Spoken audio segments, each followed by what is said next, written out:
Bismillahirrahmanirrahim. Assalamualaikum warahmatullahi wabarakatuh. Hamdan lirabbi khassana bi Muhammadin wa anqadana min dulmati jahli wa dayajiri. Alhamdulillahilladzi hadana bi'abdihil mukhtari man da'ana ilaihi bil idni wa qad nadana labaika ya man dallana wa hadana.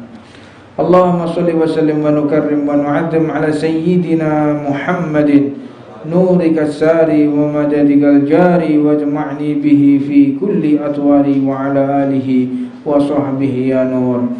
Subhanaka la ilma lana illa ma 'allamtana innaka antal alimul hakim. Rabbi shrah li sadri wa yassir li amri wa hlul 'uqdatam min lisani yafqahu qawli.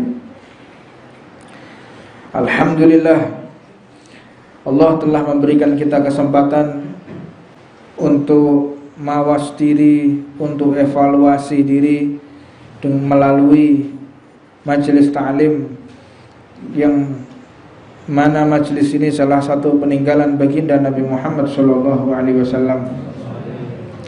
Beliau Rasulullah menjelaskan dalam satu hadis yang dituangkan dalam kitabnya Da'watul Tammah wa Tadhkiratul Ummah yang dikarang oleh Sayyidina Imam Al-Qutub Al-Ghath Al-Arif Billah Maulana Al-Habib Abdullah bin Ali Muhammad Al-Haddad nafa'anallah bihi wa bi'ulumih.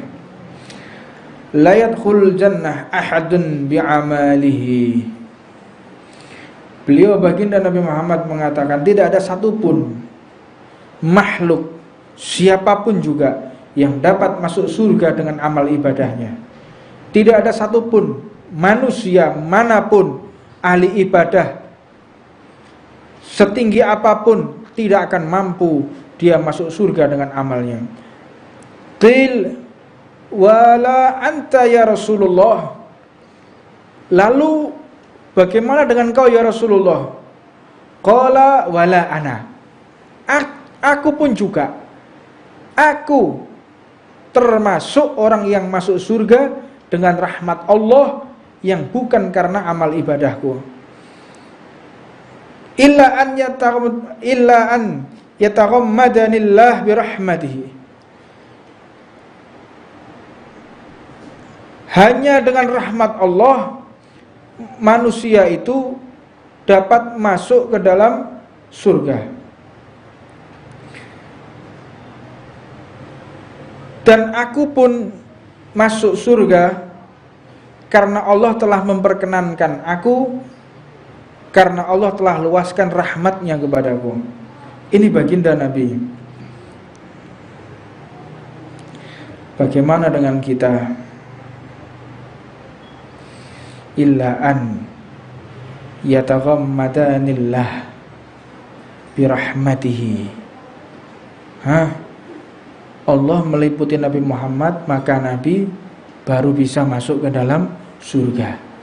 Padahal Nabi Muhammad ini adalah satu-satunya makhluk yang dapat berbicara dengan Allah ketika nanti di akhirat.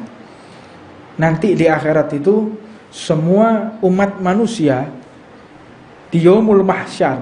Yaumul Mahsyar itu adalah alam setelah alam kubur. Jadi kita pertama kali itu di alamul arwah. Alam arwah pertama kali kita kenal, kita berzikir, kita bisa duduk majelis taklim. Ini sudah ada catatannya sebelum Allah menciptakan alam semesta.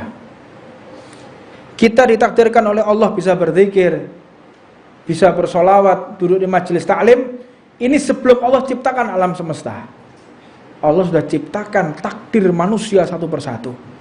Allah sudah atur jalan hidup manusia satu persatu, makhluknya Allah satu persatu. Binatang ini lahirnya kapan? Induk daripada binatang ini itu siapa? Semuanya telah diatur oleh Allah Subhanahu wa taala. Jadi tidak ada satupun orang yang bisa luput dari kekuasaan Allah Subhanahu wa taala. Nah,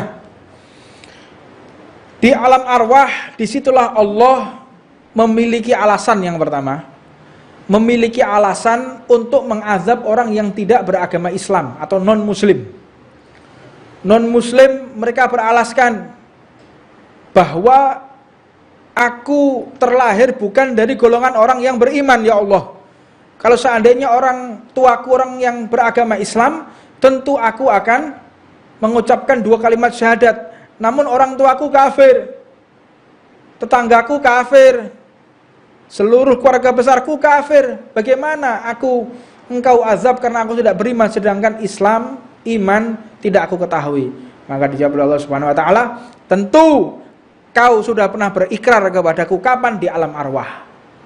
Jadi semuanya alam arwah ini sudah pernah bersaksi bahwa tidak ada Tuhan selain Allah. Nah, untuknya di situ Allah memiliki alasan untuk mengazab orang yang keluar daripada janji tersebut, telah janji di hadapan Allah.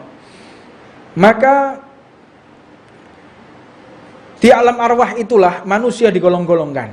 Ini golongan orang yang tidak beriman, ini golongan ahli maksiat, ini orang ahli sedekah, ini orang ahli puasa. Udah digolong-golongkan oleh Allah Subhanahu wa taala.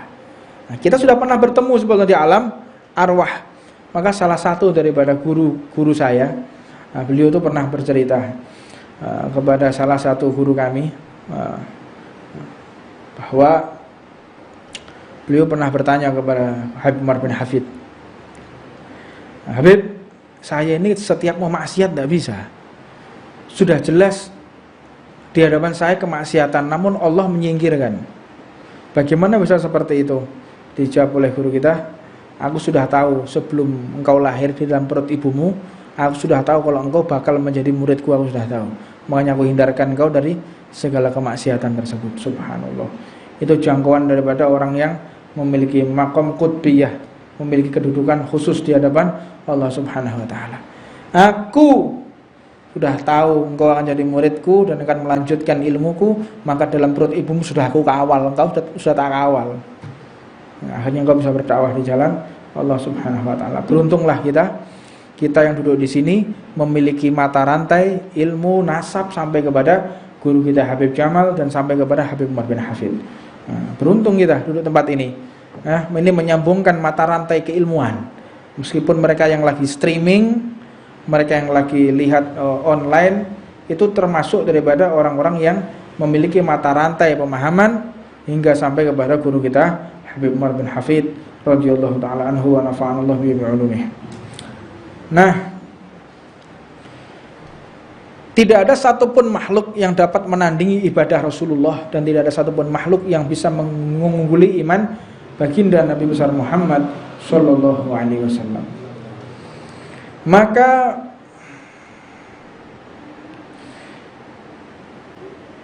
beliau baginda mengatakan, aku masuk surga ini termasuk daripada rahmat Allah. Karena di akhirat nanti, di mahsyar itu, setelah alam arwah, alam dunia, setelah alam dunia, alam barzah, setelah alam barzah, alam mahsyar.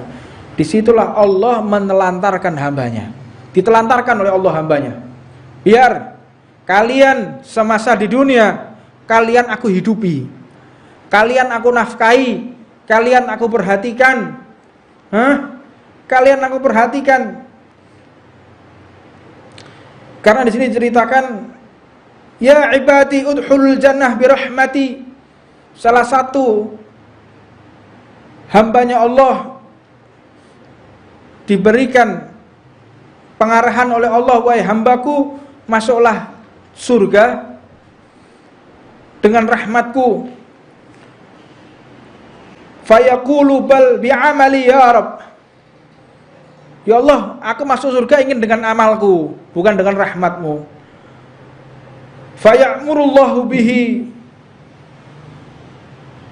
fayuhassabu bi ni'matil basar. Maka Allah Subhanahu wa taala meminta kepada malaikat, memerintahkan kepada malaikat, faya'murullahu bihi fayuhasabu bi ni'matil basar. Diambil satu matanya oleh Allah, ditimbang hamba tersebut. Fastaghfirku jami'i ibadatihi hamsami'a ammin wa tabqa ni'amullahu alaihi katsiran fayamuru bihi subhanallahu ilan nar fayaqulu ya Rabb udkhulnil jannah birahmatika fayu'mallahu bihi subhanahu ta'ala ilal jannah birahmatihi. Seseorang pernah diminta oleh Allah masuk ke dalam surga ketika nanti di akhirat. Masuklah engkau karena rahmatku. Katanya, enggak ya Allah, dari amalku, yang mana saya telah beribadah tanpa cacat, dengan ikhlas, dengan khusyuk, meninggalkan kepentingan dunia selama 500 tahun usia yang kau berikan ya Allah. Aku sujud ibadah. Maka akhirnya Allah subhanahu wa ta'ala memerintahkan malaikat untuk mengadakan hisab, ditimbang oleh Allah, yaitu diambil satu matanya, ditimbang. Ibadah selama 500 tahun tersebut tidak bisa menandingi satu bola mata yang telah Allah titipkan di dalam tubuh kita. 500 tahun ibadah sujud. Kita berapa hari kita ibadah? Waktu yang Allah berikan kepada kita 24 jam. Zikir, sholawat, majelis taklim. Satu hari berapa menit kita? Hitung 1 jam pol. Lah ada majelis rong jam 3 jam lungguh sambil kita berkhidmah. Kalau ndak standartan aja, normal normatif. Sehari ibadah kita cuman 25 menit, setengah jam. Anda gabung mulai zuhur, asar, maghrib, isya, subuh jadikan satu. Ono setengah jam, gak ono, Pak. Anda sholat meniti, piro? 1 menit, 2 menit. Pemeneh mbok-mbok mak-mak wis wayahe ngengeti panganan. Allahu Akbar, ngirik-ngirik ini. Gosong gak iki. Meneh wayahe rendeng. Mbah-mbah. Sak keneke sembayang. Sudah karuan, ibadah kita tidak karuan dibandingkan daripada rahmatnya Allah Subhanahu wa taala. 500 tahun enggak ada manfaatnya di hadapan Allah dengan satu bola mata yang telah Allah berikan. Belum lagi bola mata yang satunya, belum lagi pendengaran, jari. Jari ini 5 jari. Jempolanmu dijokok siji, jempolanmu lho. Kan siji ngene. Ngguling kene Mas sepeda motor. Anda tahu Allah ciptakan manusia itu penuh dengan kenikmatan. Kau ngerti apa ya? Pendile kuping lho, ngerti? Tahu kan? Iki ge apa ya? Tahu, gak tahu? Kok kira-kira apa? Variasi apa ya apa iki? Anda tahu ini buat apa? Allah ciptakan manusia semakin tua semakin besar. Untuk apa ini? Ngerti gak? Hebri, ngerti gue? Ge apa? Dikilek awak-awak iki mati didusi gak mlebu jero banyu iki lho fungsine. Pendile kuping ya. Ngerti? Jadi kalau kita dimandikan, mati dimandikan, wafat dimandikan, menurut kita husnul khotimah semuanya. Ini tujuannya agar air enggak masuk telinga enggak masuk. Ini aja lagi buka belum masuk. Subhanallah. Dan ini benda yang kecil ini yang Allah ciptakan nih, mandi, kita mandi, renang segala macam. Ini fungsinya aksesoris sih. Itu fungsinya banyak sekali. Baru ini apa ya bahasa Indonesia ini apa ya? Ini apa? Kau ono? Ada. Ini telinga, daun telinga. Dalamnya kendang telinga. Yang ini apa lapisan luarnya? Pucuk iki lho, pendel iki lho apa jenenge? Nggak ada yang tahu. Padahal fungsinya sangat banyak sekali. Mandi nggak bisa masuk ke dalam, nggak bisa kemasukan air. Kalau nggak ada ini ya masuk semua. Subhanallah. Kecuali aduse wong bento ya. Orang gila yang mandi hubung. Garai kiri. Makan gak sugih-sugih. Sepedamu sepeda super cup yang mulai biyen gak pindah-pindah. Gak iso ganti sepeda motor sing apik sithik lho, mulai ninja sing anyar-anyar ora bakal iso kowe. Adusmu orang mandi tuh ya. Shower bib, yo shower gua ya saya ingin shower. Sudrune angel tuturane mah. Kok shower gitu, secukupnya, cok buka pol. Wow, ayo. Anda kalau israful ma itu termasuk boros air itu mengurangi rezeki kita dari Allah. Terus hati-hati kita kamar mandi ku buka gerajak sampai full, kita tidak perhatian mengenai bak air mandi itu masuk keluar terus, itu bisa membuat mengurangi rezeki. Itu baginda Rasulullah SAW. Beliau itu sangat perhatian kepada umatnya, baginda Nabi. Nanti di akhirat, di mahsyar itu manusia akan dikembalikan semua, tubuhnya akan dikembalikan semua. Kuku yang kita potong ini akan dikembalikan semua. Rambut semua dikembalikan. Bolot-bolot kabeh tuwemlekno kabeh ngene. Bayangno, gon nganten anyar gak ono bolote jelas sih. Nah, itu kabeh templek meneh. Semua kuku, rambut yang pernah keluar dari tubuh semua ditempelkan. Untuknya kalau kita potong kuku jangan sampai dalam keadaan junub. Kalau kita dalam keadaan junub dikembalikan berbentuk api. Termasuk daripada ibu-ibu, hati-hati mbak-mbak yang lagi menstruasi. Motong rambut pas lagi menstruasi nanti kan dikembalikan semua dalam berbentuk api. Terus bagaimana? Kumpulkan dulu, masukkan di dalam kresek. Biasanya untal-untal loh, ini apa ya? Ini sisir, untal-untal ya. Ya kan? Rambut kumpulkan dulu kalau belum bisa. Nanti kalau sudah sulit takut hilang, cuci aja rambutnya yang wis brodol. Rambut brodol gara-gara jodohnya gak teko-teko rambutnya sampai brodol ya. Jomblo sampai brodol rambutnya.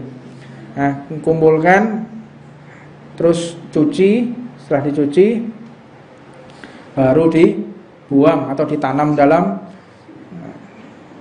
tanah. Bib rambutnya ben apik disawat ndur gendeng. Ngono bring saiki. Oh, diuncal ndur gendeng. Tapi kadang-kadang yo tenanan. Rambutku mbiyen rada butak, saiki tak deket ndur gendeng rada tumbuh saiki. Kepercayaan orang-orang dulu ya. Ya mbah wallahu a'lam. La ilaha illallah. Nah itu di mahsyar dikembalikan semua. Rambut semua. Dan keadaan mereka berbeda-beda.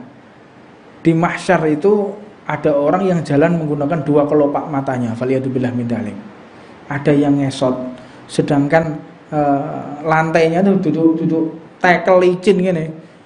Lantainya itu terbuat dari benda-benda yang tajam dan seperti paku, pimes, landep ya, tajam, runcing.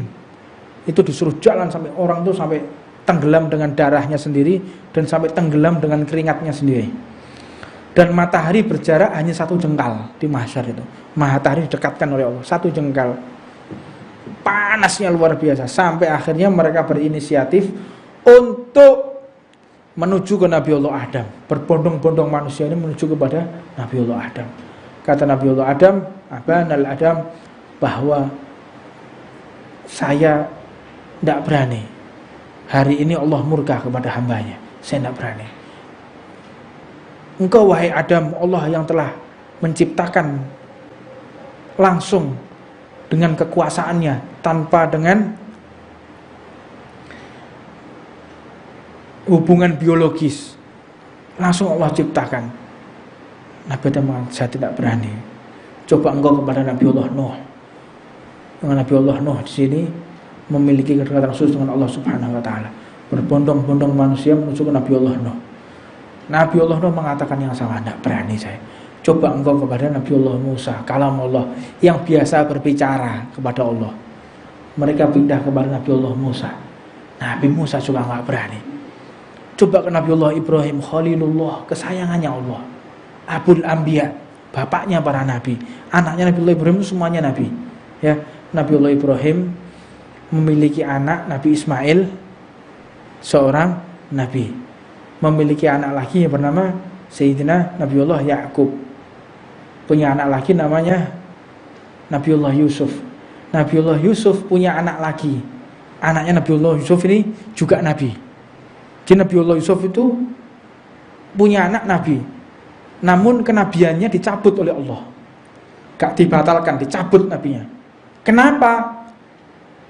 Ketika ayahanda dan ketika Nabiullah Yusuf datang, anaknya lupa tidak berdiri menyambut. Nabinya dicabut oleh Allah Subhanahu wa ta'ala. Tidak pantas orang yang punya kedudukan di dunia, jabatan apapun, apakah ada jabatan lebih tinggi dari Nabi? Tidak ada. Kalau sudah kita lupa menghormati orang tua, terlebih jika ibu kita datang, abah kita, ayah kita datang, kita lupa tidak menyambut berdiri, maka kedudukan kita di hadapan Allah dicabut oleh Allah Subhanahu wa taala. Itu kedudukan orang tua. Setinggi apapun kita, kalau tidak lupa menghormati orang tua, maka kedudukan tersebut diambil oleh Allah Subhanahu wa taala.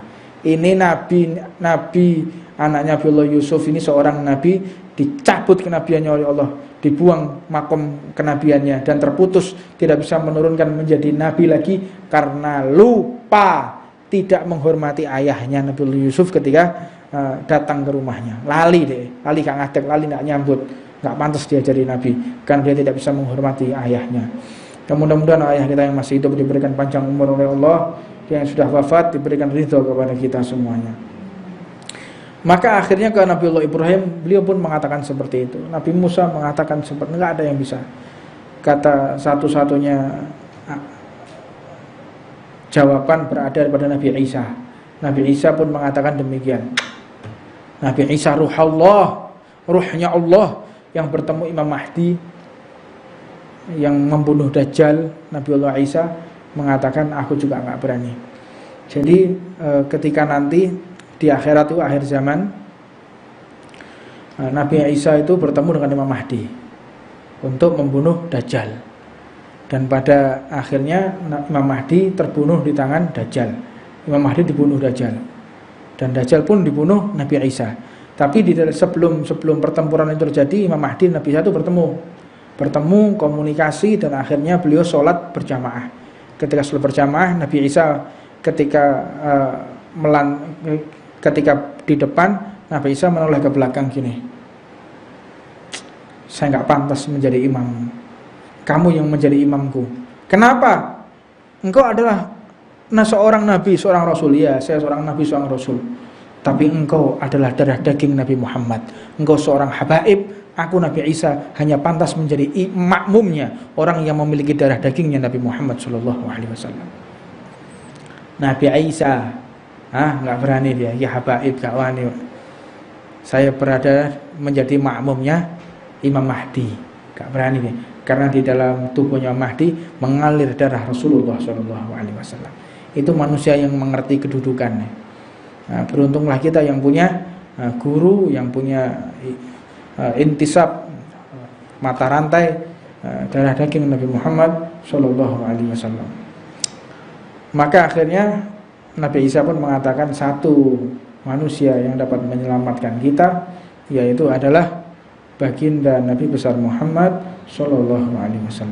Apa kata Rasulullah? Analaha, aku yang akan menghadap kepada Allah agar Allah menurunkan rahmatnya. Dan diriwayatkan di situ antara Nabi dan Nabi, jadi ke Nabi Adam, ke Nabi Nuh, ke Nabi Ibrahim, Nabi Musa, Nabi Isa, ini memakan waktu, ada yang mengatakan 500.000 tahun perjalanan. Ada yang mengatakan 5 juta tahun. Tahun dunia, bukan tahun akhirat. Karena kalau umur kita 63 tahun, berarti kita di akhirat hidup cuman 1,3 menit. Karena 1 menit dunia ini seperti 5.000 tahun. Sekejap. Kita hidup di akhirat itu 1 menit di sini sama 5.000 tahun. Jadi kalau kita hidup 63 tahun, berarti hitungannya cuma 50 tahun. 1 menit 50 tahun. Jadi ketika saya ralat 1 menit itu 50 tahun. Jadi kalau kita hidup di dunia berarti 1,3 menit ke akhirat. Kadang 1,3 menit ini uang mati-matian dia kerja haram, kerja gini, yang penting dia bisa menuruti hawa nafsunya, menerjang sesuatu yang haram hanya ingin memuaskan nafsunya. Waliyadzubillah min dzalik.